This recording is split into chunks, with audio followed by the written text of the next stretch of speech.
In 1997, a small town in North Carolina was shaken by a chilling event that would haunt its residents for years to come. Two young boys, part of a Boy Scout troop, went on a weekend camping trip that would change everything. Luke and James, brothers, just 12 and 14 years old, were known for their adventurous spirits and strong bond. They had been looking forward to the trip for weeks, eager to spend time in the woods practicing their skills and exploring the forest. The troop had set up camp near a calm lake, surrounded by tall trees and the sounds of nature. The area was beautiful, peaceful, and the perfect place for a scout outing. That afternoon after lunch, the boys decided to go for a hike. It wasn't far from the camp, just a short walk to explore the trails in the forest. Their troop leader, Mr. Harris, had warned them to stay close, but the boys were eager to strike out on their own. As the day went on, the sun began to sink lower in the sky. The forest, once bright and welcoming, slowly turned darker and cooler. Mr. Harris and the other scouts gathered around the campfire talking and laughing, unaware that Luke and James were not yet back. At first, no one thought much of it. Sometimes when the boys went on their hikes, they'd wander a little further than expected, lost in their own world of adventure. But as the minutes turned into hours, the mood began to change. The laughter stopped, and people began to notice the silence. It was no longer the carefree atmosphere of a scouting trip. The other scouts started to grow concerned. Mr. Harris called out to the boys, but there was no answer. He gathered the group and made his way to the edge of the forest, shining his flashlight into the darkness, but still, there was no sign of the boys. The worry in his chest grew stronger. Soon the sun had fully set and night had taken over the woods. The air grew colder, and a sense of unease settled over the camp. Mr. Harris couldn't sit still anymore. He immediately went to the other adults in the camp and explained the situation. It was strange. Luke and James had always been good at following instructions, and they knew the forest well. It didn't make sense that they would get lost. The camp was soon filled with activity. Flashlights flickered through the trees as the search began. Everyone scoured the area around the campsite, calling out for the boys, listening for any sign of them. The night stretched on, and the first search failed to yield any clues. By the time the moon had reached its peak in the sky, the adults knew that something wasn't right. The boys were not lost. They weren't hiding. They were gone. The police were called, and soon, the small town was buzzing with talk of the missing boys. As the news spread, parents and townspeople gathered to help with the search. They combed through the forest with dogs and helicopters, hoping to find a trail or a sign that could lead them to the boys. But the forest seemed to swallow all traces of them. There was no sign of their footprints, no broken branches or disturbed leaves, nothing to suggest where they had gone. Days passed, and with each new day, the hope of finding the boys alive grew thinner. The search teams worked tirelessly, scouring every inch of the forest, but there was no trace of Luke and James. The townspeople too were exhausted, but they refused to give up. The entire town seemed to be living in a state of constant worry. For some, it was hard to believe that the boys could simply vanish without a trace. People talked about possible kidnappings, wild animals, or even a terrible accident. But nothing seemed to make sense. How could two boys simply disappear in broad daylight, in an area they knew so well? The authorities were baffled. With no evidence, no clues, and no one who could explain the situation, the case became even more mysterious. Was it possible the boys had wandered off deeper into the woods, lost and unable to find their way back? But if they had, surely someone would have spotted them by now. What if something more sinister had happened to them? The possibilities seemed endless, and the uncertainty was worse than the waiting. As the search continued, the families of Luke and James were beside themselves with grief. The parents especially were inconsolable. How could their boys have just disappeared? What could have happened to them? Every day felt like a year, and with each passing hour, their hopes of a happy ending faded. The local community tried to stay hopeful, but it was becoming harder. The days turned into weeks, and the search began to slow down. The media coverage of the boys' disappearance reached beyond the town's borders. News stations reported the story, and soon the entire country was following the case. People who had never even been to North Carolina now knew the names Luke and James. The disappearance of the two Boy Scouts had captured the public's imagination, but it also left behind more questions than answers. The authorities tried to piece together what little information they had. They interviewed the other scouts who had been on the trip with Luke and James, asking them if they had noticed anything strange or out of the ordinary. But no one had seen anything that stood out. The boys had been on a simple hike, just two young brothers out exploring the woods. It seemed impossible that anything terrible could have happened to them. Weeks passed and the case grew colder. The search effort slowly died down as hope slipped further away. The once vibrant town, full of hope and concern, now carried an air of sadness and confusion. Everyone wanted answers, but no one could give them. The families of Luke and James refused to give up. They continued to search on their own, holding out hope that somehow their sons would return. They even went so far as to hire private investigators, but despite their efforts, there were no new leads. The boys had vanished without a trace, and no one had any explanation as to why or how. It wasn't until years later that the story took an unexpected turn. The case, which had been put to rest in many people's minds, was about to be reopened in a way that no one could have anticipated. But for now, the families in the town would have to live with the uncertainty, the unanswered questions, and the haunting mystery of the disappearance of two young boys in the middle of the woods.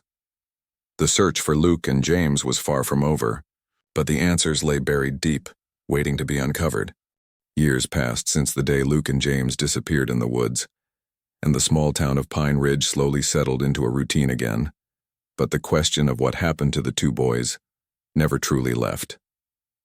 The case, once active and full of hope, became a tragic reminder of the unanswered mystery that hung over the community. Every year on the anniversary of their disappearance, the town would remember, holding small memorials for the boys, but there was still no sign of them, no closure. Their families, still devastated, refused to move on without knowing the truth. Luke and James's mother, Grace, visited the forest every year, hoping that somehow there would be some new evidence, some clue to help her understand why her sons never came back. But each time she went, she found nothing but empty trees and silence. The forest, once full of life and adventure for her boys, now felt like a place of emptiness, a place where the answers were hidden deep beneath the earth. The police continued to consider the case, but after years without any new evidence, they began to focus on other cold cases. They still maintained that the boys might have gotten lost or been attacked by wild animals. But that didn't sit right with Grace. She knew her sons.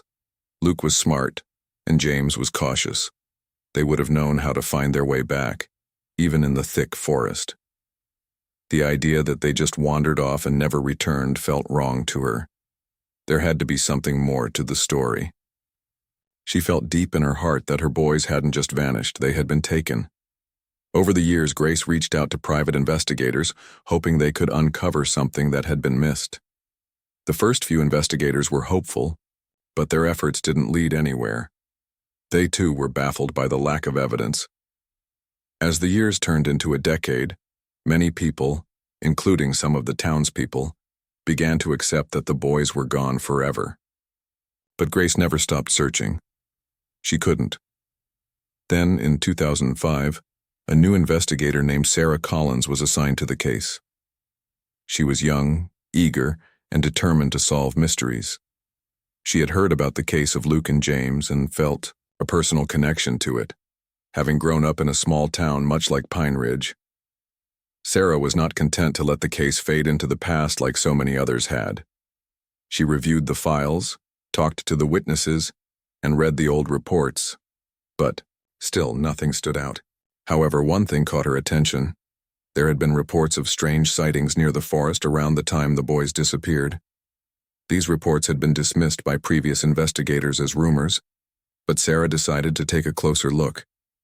She felt there was something there that had been overlooked, something that could hold the key to unlocking the mystery. The reports spoke of a man, an unfamiliar figure seen walking through the woods in the weeks before Luke and James disappeared. He was described as being very quiet, always lurking in the shadows, rarely speaking to anyone, but no one had really paid much attention to him at the time. Some of the locals said they had seen him sitting near the lake, staring out at the water. Others mentioned that he had been around the area just before the boys went missing, but no one had ever reported anything suspicious. He was just a stranger, and people let him be. Sarah decided to dig deeper. She began questioning the people who had seen the man and found that several of them had noticed something odd about his behavior. He was always there, always watching but never interacting. It was as though he was waiting for something or someone. As Sarah continued her investigation, she learned that he had been spotted near the campsite the night before the boys vanished. She began to believe that he might have been involved in their disappearance. By 2008, after several years of investigation, Sarah had uncovered a small but significant lead. The man, whose name was Daniel Barnes, was a recluse who lived alone in a cabin deep in the forest. He had no family and no friends, and his background was almost entirely unknown. Sarah began to suspect that Daniel Barnes might be the key to understanding what happened to Luke and James, but there was no solid evidence to tie him to their disappearance. He had disappeared from town after the boys vanished, and no one had heard from him in years. Sarah's investigation seemed to hit a dead end. But then, in 2009, an unexpected breakthrough occurred. While a local man, Henry Thomas, was clearing land near the lake, he discovered something buried deep in the earth. He had been digging to prepare for a small farming project when his shovel struck something hard. He thought it was just a rock, but when he pulled it out, he realized it was something much more unusual. It was a metal box, old and covered in dirt. Intrigued, Henry opened the box, revealing a collection of items inside. Among the contents were the missing boys' belongings, things they had taken on the camping trip, things they would have never left behind unless they were taken from them. Inside the box, Henry found a scout handbook, a compass, and a photo of the two brothers, taken just days before their disappearance. But the most chilling discovery was a piece of paper, written in a hurried, panicked hand. The note was scrawled in a way that looked almost desperate. It read, "We are not alone. Something is watching us." The discovery was enough to reignite Sarah's investigation. She immediately contacted the police, and they were quick to bring in Daniel Barnes for questioning. Barnes, when confronted with the evidence, denied any involvement in the boys' disappearance. He claimed that he had found the box years ago, abandoned in the forest, and had kept it as a strange souvenir, but the police found his story suspicious, and they couldn't dismiss the strange note that had been found with the boys' belongings. Despite his denials, Sarah was convinced that Daniel Barnes knew more than he was letting on. The investigation shifted into a new direction. Sarah began searching for any information that could link Barnes to the boys. She reached out to his old neighbors, trying to piece together his past. Some spoke of his odd behavior, others of his strange obsession with the forest. But no one had concrete proof that Barnes was involved with the boys. With every new lead, Sarah felt closer to unraveling the mystery, but the answers were still just out of reach. What was the connection between Daniel Barnes and the boys? How had the box ended up buried in the forest? And what was the meaning behind the cryptic note left behind by the boys? The investigation continued, but with each day that passed, the terrifying truth of what had happened to Luke and James seemed more elusive. The case was far from over, but Sarah was determined to get to the bottom of it, no matter how long it took. The boys' families, still holding on to hope, were once again thrust into the painful search for answers, and the mystery of what had happened to Luke and James was far from solved. The discovery of the buried box had ignited a new wave of interest in the case. For years, the mystery of Luke and James's disappearance had seemed unsolvable, but now, with the old box and the strange note, new questions arose, and the investigation began to feel more urgent. The note, written in the boys' handwriting, sent a shiver through everyone who read it. The words, "We are not alone. Something is watching us," haunted their minds. The families of Luke and James had always believed that something more had happened to their sons than a simple accident. Now, they had a terrifying hint that their suspicions might be right. Detective Sarah Collins took the note as the starting point for her next step in the investigation. She knew the boys had been well trained in the skills of survival, and it was hard to imagine them wandering off aimlessly into the forest without a reason. What could have scared them so much that they would leave a note like that behind? It seemed clear that they had been aware of something or someone, something dangerous. But the question was, what exactly were they so afraid of? The next few weeks were filled with a flurry of interviews, investigation work, and reconnection with the people who had known Daniel Barnes, the mysterious recluse who lived deep in the forest. Sarah had gathered all the information she could about him. He had a history of odd behavior, having isolated himself from the rest of the town many years ago. But no one could provide clear answers about what he had been doing around the time Luke and James went missing. Barnes had always been a solitary figure, someone who preferred to remain unnoticed. He had built a small cabin in the woods, far away from the town, and rarely interacted with anyone. His neighbors had seen him only a few times, and when they did, it was usually from a distance. He kept to himself, spending most of his time in the woods. In fact, no one even knew exactly why he had chosen to live so far out, in such a secluded place. Despite his reclusiveness, Sarah discovered that there had been a strange incident with Barnes just before the boys disappeared. In the weeks leading up to their vanishing, he had been seen walking near the campgrounds where the boys had been staying. A few witnesses even recalled seeing him standing by the lake, watching the children from a distance. No one had thought much of it at the time. He was just another odd figure in the town. But Sarah began to think that these sightings weren't just coincidences. What made it even more disturbing was that Barnes's cabin was located near a section of the forest that was known to be a favorite trail for the Boy Scouts. Luke and James were well acquainted with this part of the woods, having camped there many times before. The fact that Barnes had been seen near the campgrounds right around the time the boys disappeared couldn't be ignored any longer. Sarah couldn't shake the feeling that there was a connection between the boys' disappearance and Daniel Barnes. She decided it was time to speak with him again, to press him for answers. When Barnes was brought in for questioning, he remained as calm and evasive as ever. He denied knowing anything about the boys and insisted that he had never seen them in the woods. But Sarah wasn't convinced. She asked him again about the strange note found in the buried box, the one that had the boys' handwriting. She asked him why their belongings had been buried in the forest.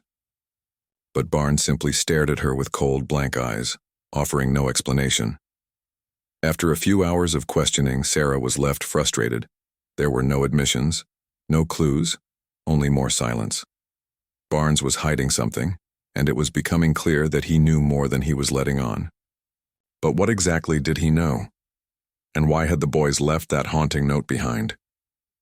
A breakthrough came when Sarah decided to revisit the area where the boys had disappeared.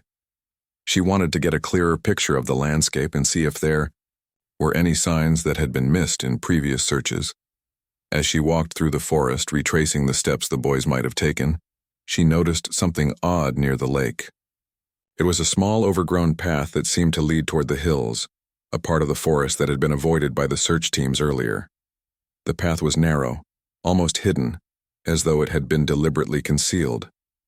Sarah followed the path for a while, keeping a sharp eye out for anything unusual. The further she walked, the more she felt the weight of the forest surrounding her. The trees were dense, their branches intertwining overhead, creating a canopy that blocked out most of the light. It was eerily quiet, as if the forest itself was holding its breath. Eventually, the path led her to an old run-down shack tucked deep into the trees. The shack appeared abandoned, its windows shattered, and the door barely hanging on its hinges. It was hidden away, far from any clear trail, and Sarah knew immediately that this was no ordinary cabin. This was not the place where someone would live by choice. It looked more like a place where someone would hide. She cautiously approached the shack, looking around to make sure she was alone. Inside, it was dark and damp, filled with the smell of mildew and rotting wood.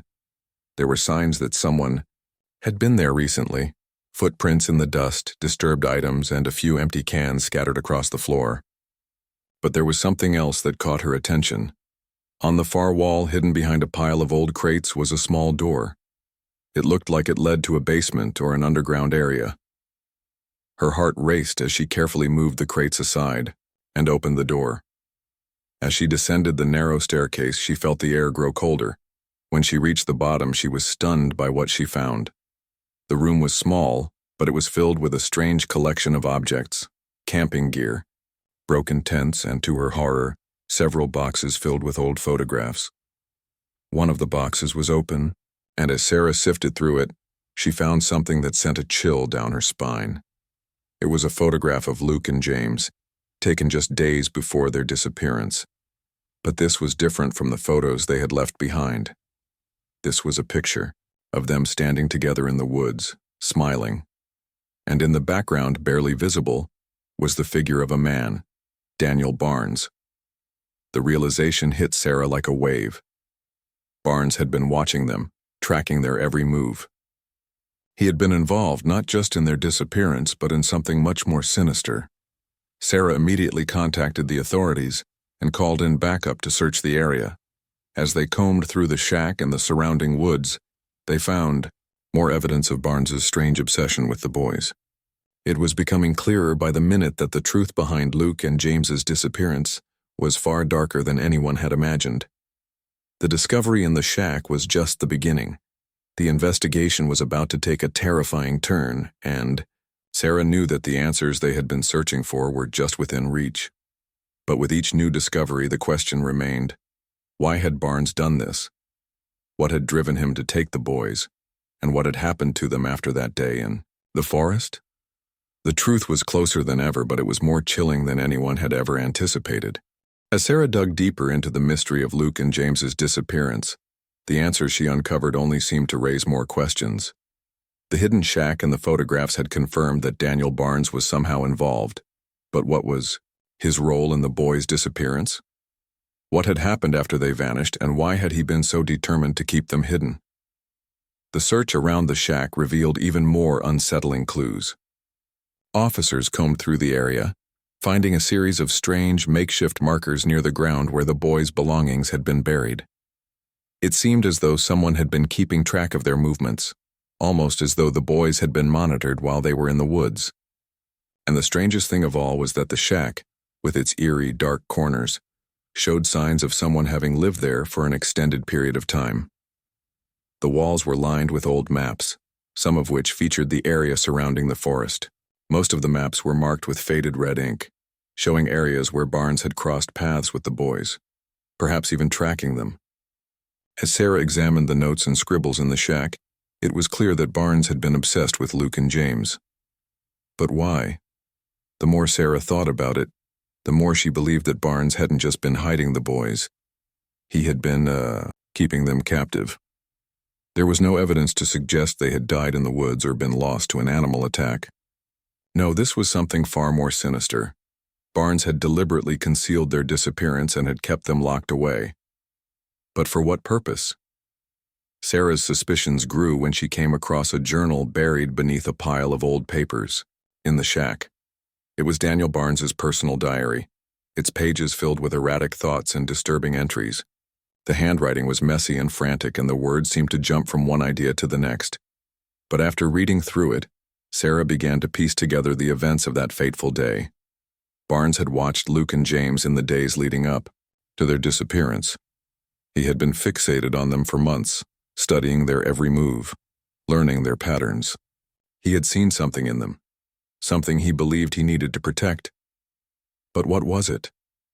The diary revealed that Barnes had become increasingly paranoid, convinced that something or someone was threatening the boys. His twisted belief was that he was the only one who could protect them from this unseen danger. He believed that the boys were special, that they had been chosen for something far greater, but that this higher purpose put them in great danger. In his mind, he had to shield them from harm, no matter the cost. One particular entry stood out to Sarah. It was dated the day before the boys disappeared. Barnes had written, "They're too close now, they don't know what's coming. But I will save them. They'll be safe with me. They'll understand why I had to do this." It was clear that Barnes had convinced himself that he was doing the right thing. He had isolated the boys from the world, hiding them away in the forest, believing that he was their protector. The more Sarah read, the more she realized that Barnes had been playing a dangerous game with the boys. He had convinced them to trust him, to believe that he was their protector, and over time they had become dependent on him. But what had happened to them after they were taken? Why hadn't they tried to escape? Why had they left the note behind, suggesting they knew they were being watched? Sarah couldn't help but feel a deep sense of dread. If Barnes had truly been keeping the boys alive, why had he gone to such lengths to hide them? And if the boys had been hidden away for all those years, what had they endured during that time?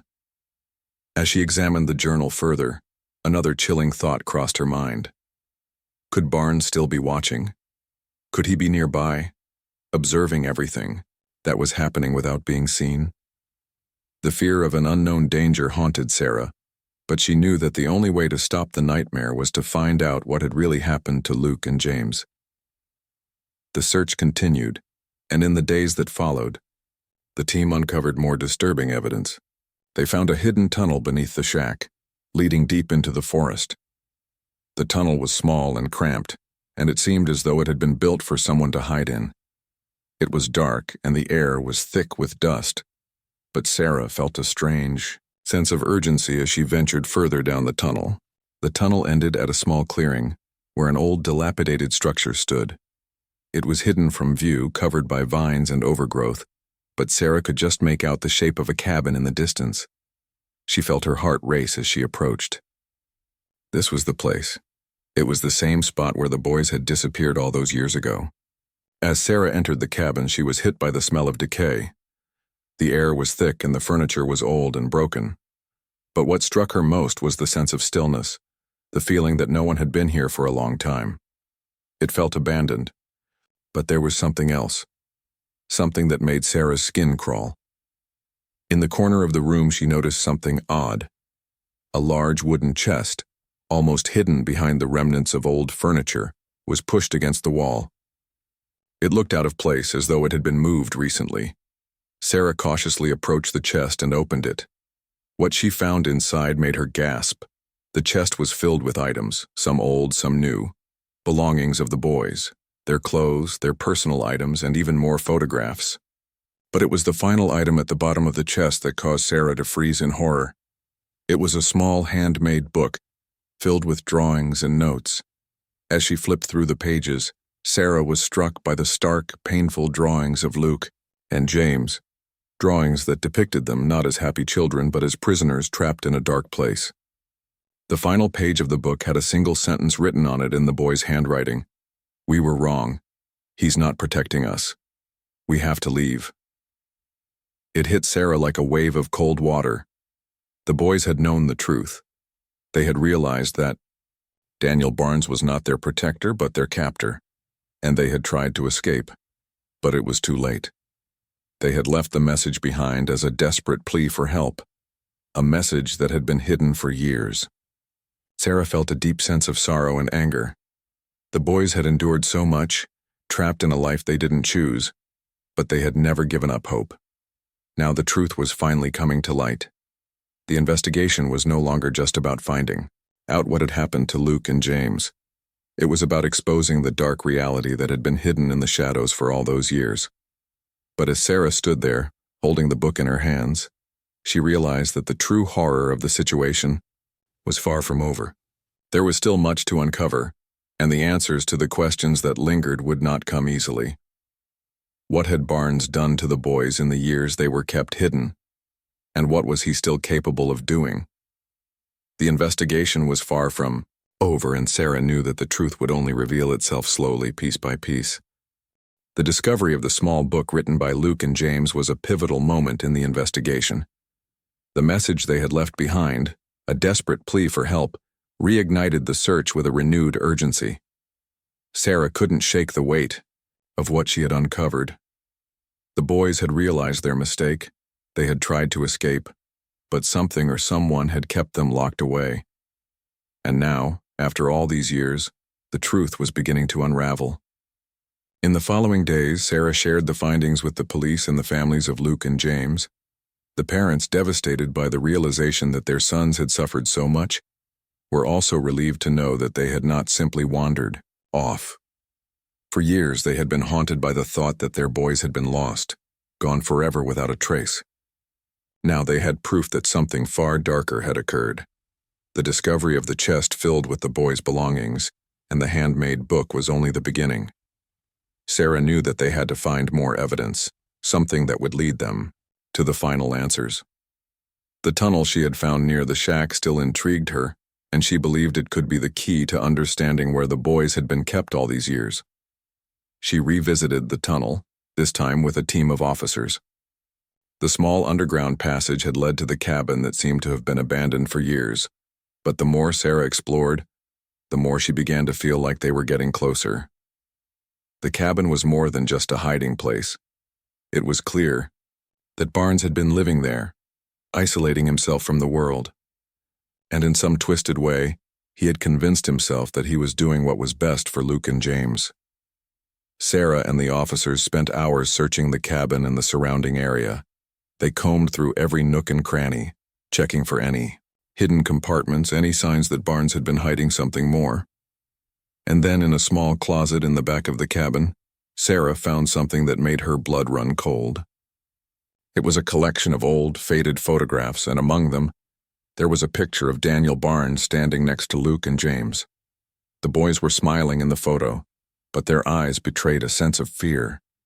It was as though they had been forced to participate in something that they didn't fully understand. The photo was the final confirmation Sarah needed. Barnes had been the one who had kept the boys captive for all these years. But why had he done it?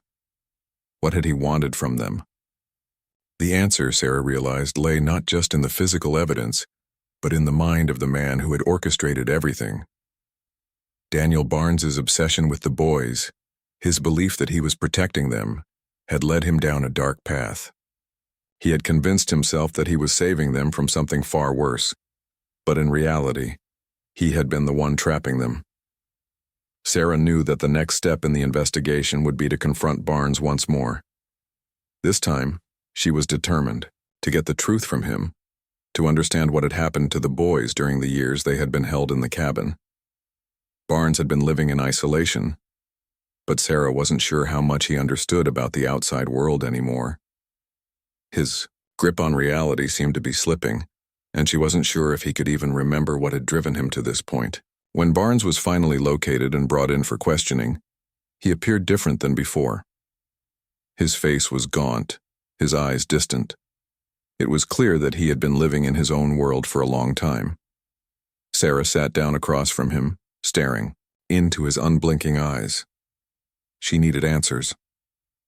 She had to understand what had driven him to do this to the boys, to keep them locked away for so many years. At first, Barnes didn't say anything. He just sat there, his hands folded in front of him, staring down at the table. Sarah tried to be patient, but the silence was unnerving. She had to break through the wall he had built around himself. "Daniel," she said softly, "you've been keeping secrets for a long time. It's time to tell us the truth." He finally spoke, his voice quiet but steady. "I did it for them," he said, his eyes meeting hers. "I had to protect them. There was a threat, something coming for them, something they didn't understand." Sarah's mind raced as she tried to make sense of what he was saying. "What threat?" she asked. "What did you think was coming for them?" Barnes hesitated, his eyes darting around the room as if searching for the right words. "They were special," he muttered. "They didn't know it, but they were meant for something bigger, something important, and I had to keep them safe. I couldn't let anything happen to them, so I kept them with me. I kept them hidden." Sarah leaned forward, trying to make sense of his rambling. "You kept them hidden because you thought you were protecting them? From what?" Barnes looked at her, his expression suddenly darkening. "From the world, from the people who would hurt them. There were people who would have used them, taken advantage of them. I couldn't let that happen." His words made no sense to Sarah. What could he have possibly meant? Who would want to use two innocent boys? She pressed him further, her voice growing more insistent. "Daniel, where are they? What happened to them after all this time?" Are they alive? Tell me where they are. For the first time, Barnes's expression shifted. A flicker of guilt crossed his face, and Sarah could see the crack in his carefully constructed delusion. He seemed to realize at that moment that his grip on reality was slipping away. "They're gone," he whispered, his voice barely audible. I didn't mean for it to happen. They tried to escape, but it was too late. I couldn't stop it." Sarah felt her heart drop. What did he mean by that? What had happened to Luke and James? Had they escaped? Were they alive? Or had something else happened to them? Barnes's eyes seemed to glaze over as he continued. "They wanted to leave. They didn't understand why I had to keep them. They didn't know the danger that was out there. I thought they were ready. I thought they could survive, but they weren't. I couldn't save them." His confession was the final piece of the puzzle, but it was far from the closure Sarah had hoped for. Daniel Barnes had kept the boys locked away, believing he was protecting them from some imagined threat. But in the end, he had failed them. The authorities searched the area one last time, but there were no more signs of Luke and James. The boys had vanished, but not by accident. They had been trapped in a nightmare created by a man who thought he was helping them, but in reality had only caused them more harm. Their families, devastated by the truth, finally had the closure they had been seeking. But it came at a terrible cost. The mystery of what happened to Luke and James would never truly leave them, but now they could finally grieve for the sons they had lost, knowing the truth.